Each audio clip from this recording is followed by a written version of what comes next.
రాష్ట్రంలో ఉన్న అన్ని పార్టీల చూపు నాగర్ కర్నూలు వైపే నువ్వు ఎందుకంటే అల్కాగా గెలవచ్చు మళ్ళా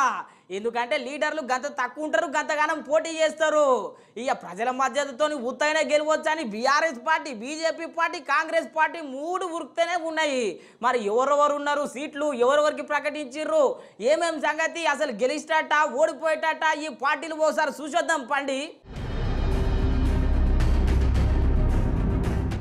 రాష్ట్రంలో అన్ని పార్టీల చూపు నాగర్ కర్నూలు వైపే అన్నట్టున్నది ఈ ముచ్చట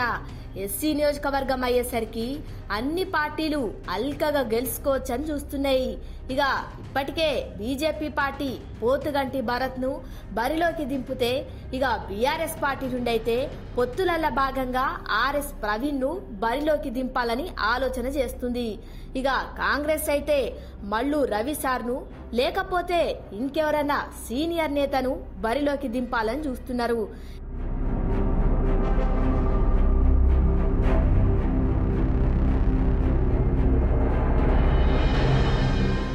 ఇట్లా మూడు పార్టీలు ఏరే ముచ్చటనే లేకుండా పోటీ పడుతున్నాయి చూడాలి మళ్ళా ఏ పార్టీ గెలుచుకుంటుందో ఈ సీటు